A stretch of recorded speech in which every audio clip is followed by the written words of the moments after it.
Disclaimer. இந்த வீடியோல காமிக்கிற ஃபார்முலா மட்டும் படிச்சுட்டு போனா பிசிக்ஸ்ல சூப்பர் மார்க் வாங்கலாம்னு நினைக்காதீங்க. ஃபார்முலா வச்சு கொஸ்டின் சால்வ் பண்றது பிராக்டிஸ் பண்ணிக்கோங்க. அப்போதான் எந்த ஃபார்முலாவை எப்படி நம்ம அப்ளை பண்றது, எந்த இடத்துல அப்ளை பண்றதுன்னு உங்களுக்கு புரியும். இந்த வீடியோட purpose last minute formula revision தான். வீடியோக்கு அப்புறம் ஃபார்முலா ஷீட் கிடைக்கும்னு எதிர்பார்க்க வேண்டாம். உங்களுக்கு வேணுங்கிற ஃபார்முலாவை நீங்க தான் நோட் பண்ணணும். கொடுக்குற ஃபார்முலாவை ரீட் பண்ணுங்க, ரிவைஸ் பண்ணுங்க, ப்ராப்ளம்ஸை போட்டு இதே ப்ராசஸை ரிப்பீட் பண்ணுங்க. ஃபார்முலாவை பார்க்கலாம். Hello everyone. ஸோ இந்த வீடியோல பார்த்தீங்கன்னா டியூவல் நேச்சர் ஆஃப் ரேடியேஷன் லெசன்ல இருக்கிற ஃபார்முலா எல்லாமே சொல்ல போறோம். So dual nature of radiation and matter. So நான் எழுத ஃபார்முலா நீங்களும் எழுதிக்கோங்க, ஓகேவா? இல்ல ஸ்கிரீன்ஷாட் எடுக்கிறது கன்வீனியன்ட்டா நீங்க ஸ்கிரீன்ஷாட் எடுத்துக்கலாம், அது உங்களோட பர்சனல் சாய்ஸ். சோ இந்த லெசன்ல பாத்தீங்கன்னா பேசிக்லி நம்ம இந்த போட்டான் பார்ட்டிகளை பத்தி டீல் பண்ணுவோம். இந்த போட்டான் பார்ட்டிகளை பத்தி டீல் பண்றப்ப நிறைய பேருக்கு பாத்தீங்கன்னா இந்த போட்டான் வந்து ஒரு ரேடியேஷன் பார்ட்டிகல், கரெக்டா? அதே நான் மேட்டர்னு சொல்றப்ப பாத்தீங்கன்னா உங்களுக்கு எலக்ட்ரான், புரோட்டான், ஆல்பா பார்ட்டிகல், இந்த மாதிரி பார்ட்டிகல் பத்தி பேசுவேன். அப்போ உங்களுக்கு வந்து இந்த ஃபார்முலால ஒரு சில கன்ஃபியூஷன் வந்துடும், எந்த ஃபார்முலா எங்க போடுறது. நிறைய பேர் என்ன பாத்தீங்கன்னா போட்டானோட ஃபார்முலா எல்லாம் எலக்ட்ரான்ஸ் அண்ட் புரோட்டானுக்கு போடுவீங்க. அதே மாதிரி எலக்ட்ரான் புரோட்டானுக்கு யூஸ் பண்ற ஃபார்முலா பாத்தீங்கன்னா போட்டானுக்கு போட்டுருவீங்க. இது ஒரு தப்பு. போட்டான் பாத்தீங்கன்னா ரேடியேஷன் பார்ட்டிகல். இதுக்கு வந்து ரெண்டே ஃபார்முலா தான் உங்களுக்கு இருக்குது. என்னன்னா எனர்ஜி ஆஃப் போட்டான் is equal to h nu. இதை எப்படி எழுதிக்கலாம்? hc by lambda. இந்த ஃபார்முலா பாரு, h கான்ஸ்டன்ட், cu கான்ஸ்டன்ட். போட்டான் பார்ட்டிகல் கொடுக்குற எனர்ஜி பார்த்தீங்கன்னா பெருசா அந்த அளவுக்குல ஒன்னு இருக்காது. அப்ப ஜூல்ல எழுதுறதை விட எலக்ட்ரான் வோல்ட் எழுதுறது நம்மளுக்கு பெட்டர். அப்ப ஹச்சோட வேல்யூ, சியோட வேல்யூ, இதை ஜூல்ல வந்து எலக்ட்ரான் வோல்ட் கன்வெர்ட் பண்ணா ஈயோட ஃபார்முலா வந்து 1240 electron volt by wavelength in nanometre. Wavelength எதில் எழுதணும்? நானோமீட்டர் எழுதணும். அப்ப கொஸ்டின்ல வந்து உங்கள்ட்ட எனர்ஜி கேட்டாங்கன்னா வேவ்லென்த் கொடுத்துட்டு கேட்டானா இந்த HCY அதெல்லாம் போடாத, ஸ்ட்ரெயிட்டா 1240 வேவ்லென்த் எதில் இருக்கணும்? நானோமீட்டர்ல. இல்லனா 12400 எலக்ட்ரான் வோல்ட் வேவ்லென்த் பாத்தீங்கன்னா இன் ஆங்ஸ்ட்ராங் யூனிட். இந்த ஃபார்முலா நீ உல்டாவா கூட யூஸ் பண்ணிக்கலாம். சப்போஸ் உன்கிட்ட வேவ்லென்த் கேட்டாங்கன்னா 1240 பை எனர்ஜி வந்து எதில் எழுதணும்? இன் எலக்ட்ரான் வோல்ட். அப்ப ஆன்சர் எதுல கிடைக்கும்? நானோமீட்டர்ல. புரியுதா? இந்த மாதிரி ஃபார்முலா யூஸ் பண்ணிக்கலாம். இது வந்து போட்டானோட எனர்ஜி. போட்டானோட வேவ்லென்த் கேட்டாங்கன்னா ஒண்ணுமே இல்லை, is equal to PC. So ஈயோட ஃபார்முலா என்ன பார்த்தீங்க? hc by lambda. CC cancel ஆயிடுச்சுன்னா p is equal to h by lambda. அப்படி இல்லைன்னா h is equal lambda is equal to h by p. இந்த ரெண்டு ஃபார்முலா தான் உங்க போட்டான் பார்ட்டிகலுக்கு இருக்குது. தயவு செய்து போட்டான் பார்ட்டிகல் பேசுறப்ப இந்த p வந்து mcன்னு போற்ற வேண்டாம், இல்லைன்னா mvன்னு போற்ற வேண்டாம். ஏன்னா போட்டானோட மாஸ் உங்களுக்கு தெரியாதனால இந்த ரெண்டே formula is equal to h nu is equal to hc by lambda. அப்ப இதான் உங்களோட பேசிக் ஈக்குவேஷனா இருக்கும். இந்த ஒரே ஒரு ஈக்குவேஷன் தான் பாத்தீங்கன்னா உங்களுக்கு ரேடியேஷனுக்கும் சரி மேட்டருக்கும் சரி சேமா வரும். மிச்சம் எந்த ஃபார்முலாவும் சரி ரேடியேஷனுக்கும் மேட்டருக்கும் சேர வராது. இந்த ரேடியேஷன் பார்ட்டிகல் பாத்தீங்கன்னா போட்டான் பார்ட்டிகல் பாத்தீங்கன்னா மாஸ் கிடையாது. மேட்டருக்கு பாத்தீங்கன்னா எலக்ட்ரான் புரோட்டானுக்கு மாஸ் இருக்கும். அப்ப இந்த lambda is equal to h by p ரெண்டுத்துக்குமே ஒத்து போகும். ஆனா அங்க போறப்ப p க்கு பதிலா நம்ம மாஸ் இன்டு வெலாசிட்டி போடுவோம். இங்க p க்கு பதிலா என்ன போடணும்? p க்கு பதிலா வந்து e by c ன்னு சப்ஸ்டிட்யூட் பண்ண போறீங்க. ஓகேவா? ஓகே. இப்போ நல்லா பாரு, ஒரே ஒரு பார்ட்டிகலோட எனர்ஜி h nu. அப்ப டோட்டல் எனர்ஜி என்ன ஆயிரும்? சப்போஸ் என்கிட்ட n நம்பர் ஆஃப் பார்ட்டிகல் இருக்குன்னா டோட்டல் எனர்ஜி வந்து n h nu ஆயிருமா? கரெக்டா? இது வந்து டோட்டல் எனர்ஜி. பவரோட ஃபார்முலா என்ன? Total energy acting per unit time, கரெக்டா? அப்ப டோட்டல் எனர்ஜி ஃபார்முலா பாத்தீங்கன்னா n by t into h nu. So இதான் உங்களோட ஃபார்முலா. சோ நிறைய क्वेश्चनல பாத்தீங்கன்னா நம்பர் ஆஃப் போட்டான் particle falling per unit time கேட்பாங்க. அப்ப உங்க ஃபார்முலா பாத்தீங்கன்னா p by h nu. இந்த ஃபார்முலா வச்சு क्वेश्चंस ஏகப்பட்ட क्वेश्चंस வந்திருக்குது. ஓகேவா? சோ இந்த ஃபார்முலா தெரிஞ்சுக்கோங்க. இன்டென்சிட்டி கேட்டாங்கன்னா இன்டென்சிட்டியோட ஃபார்முலா நோட் பண்ணிக்கோங்க. டோட்டல் எவ்வளோ எனர்ஜி, சரியா? total energy falling per unit area per unit time. அப்ப ஃபார்முலா பாத்தீங்கன்னா NH nu by area into time.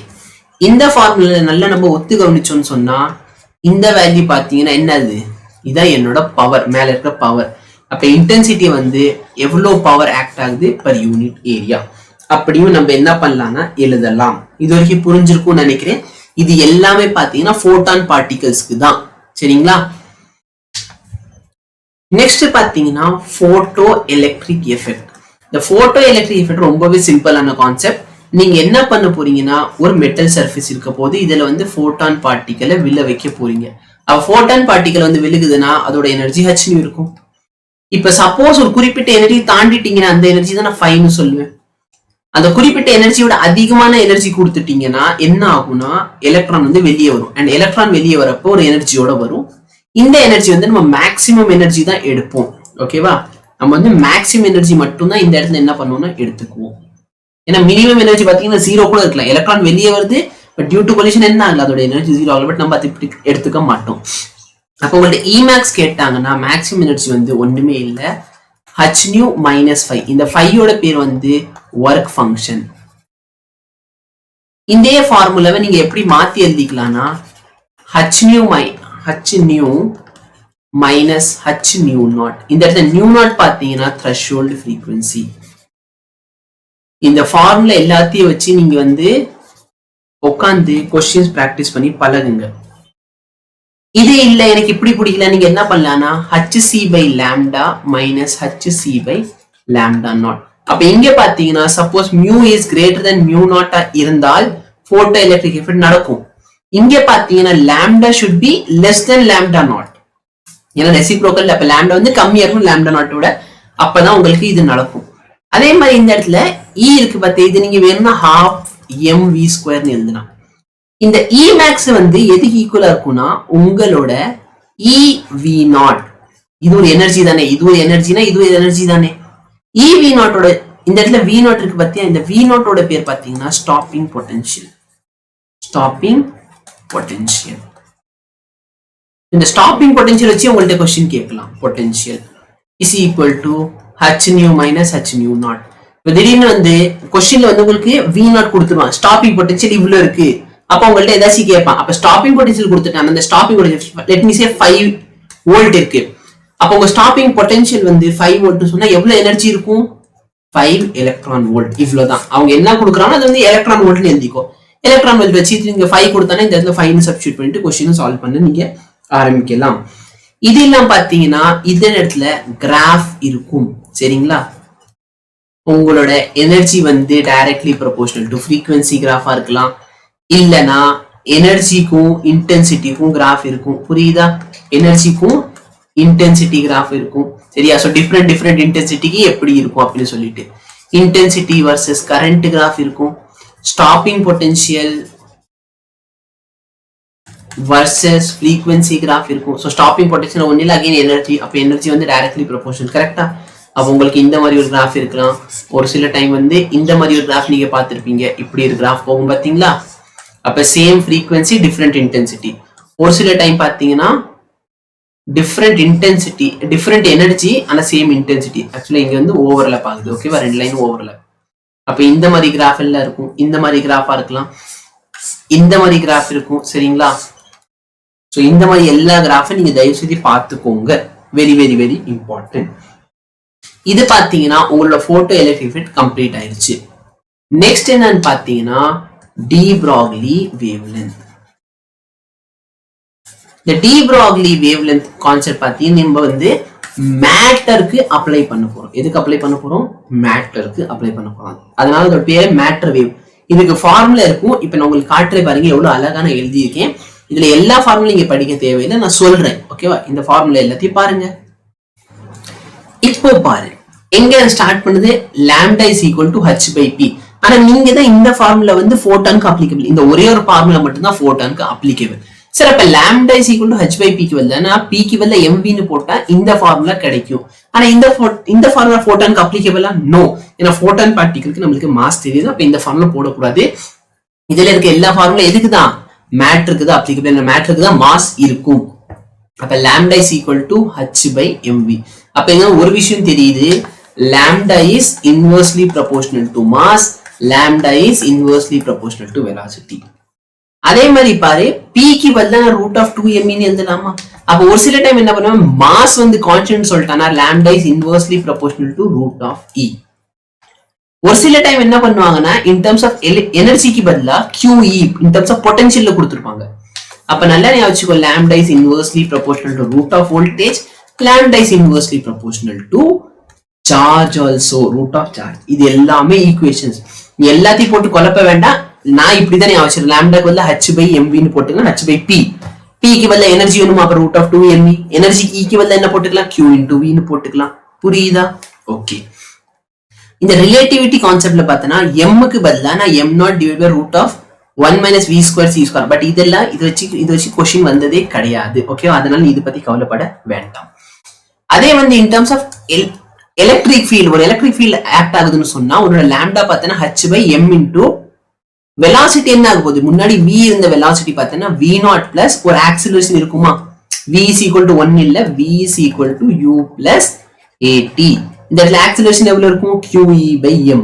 புரியுதா? அப்ப லாம்டாவோட ஃபார்முலா பார்த்தனா இந்த ஃபார்முலா, அகைன் இந்த ஃபார்முலா அந்த அளவுக்கு இம்பார்ட்டன்ட் கிடையாது. அதே மாதிரி பார்த்தனா நான் வெலாசிட்டிக்கு பதிலா, சரியா? இப்போ பாரு, force is equal to momentum by time. momentum என்ன, mass into velocity whole divide by time. இந்த இடத்துல force வந்து qv b, கரெக்டா இல்லையா? qv b இந்த அளவுக்கு ஃபோர்ஸ் வந்து ஆக்ட் ஆக போகுது. இப்போ நான் இதை இங்க மல்டிப்ளை பண்ணிட்டேன்னா mv is equal to q. Velocity எப்படி எழுதிக்கலாம், டிஸ்டன்ஸ் டிராவல்ட் பை டைமா. இந்த டைமும் டைமும் கேன்சல் ஆச்சுன்னா mv க்கு பதிலா நீங்க என்ன சப்ஸ்டிட்யூட் பண்ணிக்கலாம், qbr. அப்ப நல்லா பாரு, இந்த இடத்துல mv க்கு பதிலா நான் என்ன சப்ஸ்டிட்யூட் பண்ணிட்டேன், qbr. அகைன் இந்த ஃபார்முலா அந்த அளவுக்கு இம்பார்ட்டன்ட் கிடையாது. பட் இம்பார்ட்டன்டான விஷயம் என்னன்னு பார்த்தனா inversely proportional to இந்த மூணு வேரியபிள். ஆல்மோஸ்ட் எல்லா ஃபார்முலா இன்வெர்ஸ்லி ப்ரொபோர்ஷனலா தான் இருக்கும். நெக்ஸ்ட் பாரு, சப்போஸ் ஒரு கேஷியஸ் பார்ட்டிகல் இருக்குன்னா இந்த எனர்ஜிக்கு பதிலா நான் என்ன சப்ஸ்டிட்யூட் பண்ணிக்கலாம், 3/2 kBT. அப்ப 2 கேன்சல் ஆச்சுன்னா 3m kBT. அப்ப அகைன் பார்த்தனா inversely proportional to wavelength, பார்த்தனா inversely proportional to mass and inversely proportional to temperature. புரியுதா? wavelength. அதே மாதிரி இந்த இடத்துல எனர்ஜிக்கு பதிலான 13.6 by n square னு போட்டுக்கலாமா? புரியுதா? சோ இது எல்லாமே டைரக்டான ஃபார்முலாஸ் தான். அப்ப wavelength is directly proportional to n. இந்த ஃபார்முலா உங்களுக்கு இங்க இருந்து கிடைக்கும். இப்போ பாரு, நான் இந்த ஃபார்முலா தெரியுதா, இந்த ஃபார்முலால சப்போஸ் மாஸ் ஆஃப் எலக்ட்ரானும் சார்ஜ் ஆஃப் எலக்ட்ரான் சப்ஸ்டிட்யூட் பண்ணா எனக்கு இந்த வேல்யூ கிடைக்கும். இதுதான் உங்க புக்ல கொடுத்திருக்க ஸ்டாண்டர்டான value, 12.27 by root of v in angstrom unit. இந்த v பாத்தீங்கன்னா பொட்டன்ஷியல். அதே மாஸும் சார்ஜ் ஆஃப் புரோட்டான் போட்டனா உனக்கு இந்த இடத்துல இருக்கிற வேல்யூ கிடைக்கும். அதே நீ வந்து mass and charge of neutron போட்டனா இந்த value, mass and charge of alpha particle போட்டா இந்த வேல்யூ. இந்த வேல்யூஸை வச்சுட்டு क्वेश्चन கேக்குறது ரொம்ப ரேரு. ஓகேவா? அதாவது இந்த மேல இருக்க 4 வேல்யூஸ்ல இந்த வேல்யூ ரொம்ப இம்பார்ட்டன்ட். இதை வச்சு ஃபார்முலா பேஸ்ட் क्वेश्चन டைரக்டா கேட்டிருக்காங்க. மிச்சம் எல்லாத்தையும் பொறுத்த வரைக்கும் என்னன்னு பாத்தீங்கன்னா உங்களுக்கு ஜஸ்ட் ரேஷியோ கேட்பாங்க. ஓகேவா? அப்ப நீங்க வந்து லாம்டா வந்து inversely proportional to root of mass charge potential, இந்த மாதிரி ஃபார்முலா ஞாபகம் வச்சுக்கிட்டா போதுமானது. ஃபார்முலா எல்லாத்தையும் நோட் பண்ணிருப்பீங்கன்னு நினைக்கிறேன். எந்தெந்த ஃபார்முலா நீங்க நோட் பண்ணலையோ அதெல்லாம் ஸ்கிரீன்ஷாட் எடுத்துட்டு நீங்க நோட் பண்ணிக்கோங்க. இந்த ஃபார்முலா உங்களுக்கு வந்து ரொம்ப யூஸ்ஃபுல்லா இருக்க போகுது. எஸ்பெஷலி பாத்தீங்கன்னா இந்த இடத்துல இருக்க மேல இருக்க இந்த 3 ஃபார்முலா, அப்புறம் இந்த இடத்துல இருக்கிற இந்த 3 formula very very very important. ஓகேவா? நோட் பண்ணிக்கோ. ஃபார்முலா வீடியோ எப்படி இருந்துச்சு, இது வந்து யூஸ்ஃபுல்லா இருக்கா இல்லையான்னு கீழே கமெண்ட் செக்ஷன்ல கமெண்ட் பண்ணு. இதை பேஸ் பண்ணி ப்ராப்ளம்ஸ் எல்லாத்தையும் நீங்க சால்வ் பண்ண ஆரம்பிக்கணும். ஓகேவா? நான் வந்து இந்த லெசன்ல இருக்கிற இம்பார்ட்டன்ட் சிபிஎஸ்இ எக்ஸாம்பிள் क्वेश्चन சொல்லிடுறேன். அதை நோட் பண்ணிட்டு அதை சால்வ் பண்ணி பாருங்க.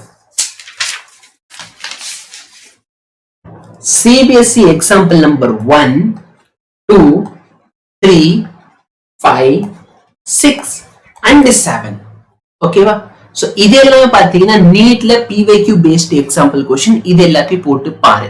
ஸ்டேட் போர்ட் புக்ல அந்த 15 MCQ क्वेश्चन இருக்கு பாத்தீங்களா, 15 MCQ क्वेश्चन அது எல்லாத்தையும் நீங்க வந்து போட்டு போட்டு பழகுங்க. ஓகேவா? சிபிஎஸ்சில எக்ஸாம்பிள் இதை போட்டுக்கோ, இதே மாடல்ல வந்து ஸ்டேட் போர்ட்ல இருக்க எக்ஸாம்பிள் வேணும்னா நீங்க பிராக்டிஸ் பண்ணிக்கோங்க. நம்பர் மட்டும் தான் டிஃப்ரெண்டா இருக்கும். ஸ்டேட் போர்ட் புக்ல பாத்தீங்கன்னா 15 MCQ கொஸ்டின் வந்து புக் பேக்ல கொடுத்துருப்பாங்க. அந்த கொஸ்டின் மஸ்டா போட்டு பார்த்துக்கோங்க. டவுட் இருந்துச்சுன்னா நீங்க வந்து கமெண்ட் பண்ணுங்க. நான் முடிஞ்ச அளவுக்கு அந்த டவுட் இல்லாத கிளியரிஃபை பண்ண ட்ரை பண்ணுவேன். தேங்க்யூ.